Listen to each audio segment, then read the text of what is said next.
भी वही काम करने की जरूरत है।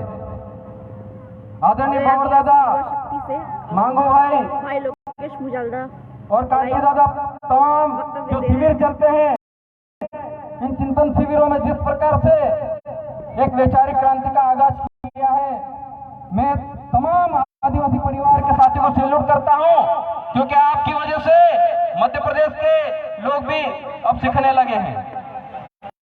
जयस 2013 में बना, आदिवासी परिवार 2015 में बना, लेकिन मैं कह सकता हूं कि आदिवासी परिवार में जो अनुशासन है, वही अनुशासन हमको जयस के युवाओं को भी सिखाने की जरूरत है।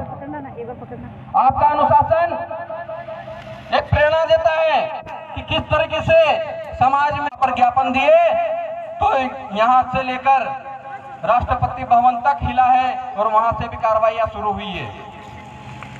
तो एक संविधान की जो ज्ञाता है आपके राजस्थान में आई है, झारखंड से, उनके लिए क्रांतिकारी जोहार, एक बार बहुत जोरदार तालियां।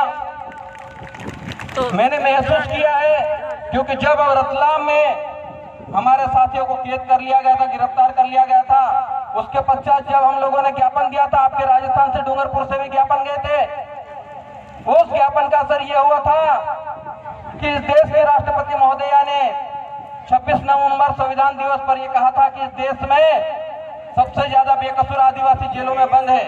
वो उस ज्ञापन में जिक्र था और वही बात राष्ट्रपति महोदया को बोलनी पड़ी थी। तो इतनी ताकत है संविधान की बातों में, उन संविधान के आर्टिकलों में हमको पढ़ने की जरूरत है। जिस तरीके से हमारा 5 जनवरी 2011 का जजमेंट है, वो कहता है कि इस देश में रहने वाला 8% आदिवासी इस देश का मूल मालिक है, लेकिन यहाँ का सरकार और प्रशासन उससे उस तरह का व्यवहार नहीं करता। जबकि उसके पॉइंट नंबर 34 में लिखा है कि इस देश के मूल वंशज आदिवासियों को उनके मान सम्मान के लिए, उनके संरक्षण संवर्धन के लिए इस देश में रहने वाले 92% लोगों को काम करना है और वह काम करना चाहिए। वो नहीं कर रहे, हम धीरे धीरे याद दिलाएंगे। आज जिस तरीके से जगह जगह पर बिरसा मुंडा टंटिया भील के गाथा स्थापित हो रहे हैं, उसी प्रकार से उनके विचारों को भी घर घर पहुंचाने की जरूरत है, क्योंकि उनके विचार नहीं जाएंगे तो हम अगर गाथा बिठा भी ले तो कोई काम का नहीं। साथ में विचार भी और गाथा भी, हम दोनों चीजें साथ साथ करेंगे।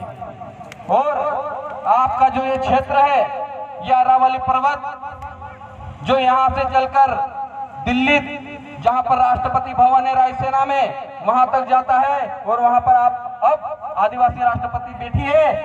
मैं इस मंच के माध्यम से कहना चाहता हूं कि आप आदिवासियों के हक अधिकारों के लिए, आदिवासियों की मालिकियत के लिए जो जजमेंट दिए गए हैं, जो संविधान में प्रावधान दिए गए हैं, उसको लागू करवाने का काम करें।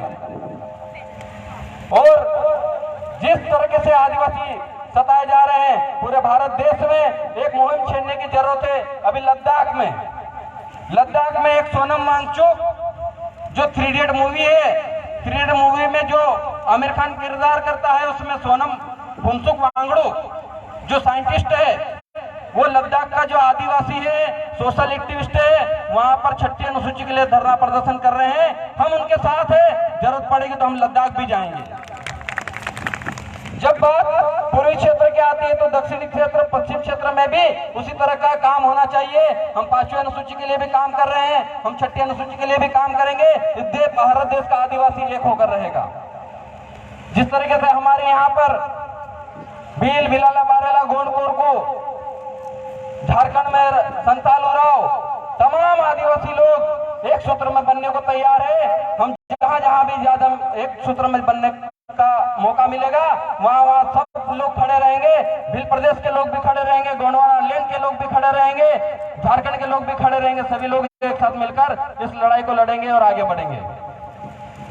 बिरसा मुंडा जी के लिए एक ही शब्द कहना चाहता हूं, जब क्रांति और मोहब्बत का अंजाम एक है, जब क्रांति और मोहब्बत का अंजाम एक है, तो रांझा बनने के बजाय बिरसा बन जाओ, तो रांझा बनने के बजाय बिरसा बन जाओ। बस इतना ही कहकर अपना उद्बोधन समाप्त करूंगा।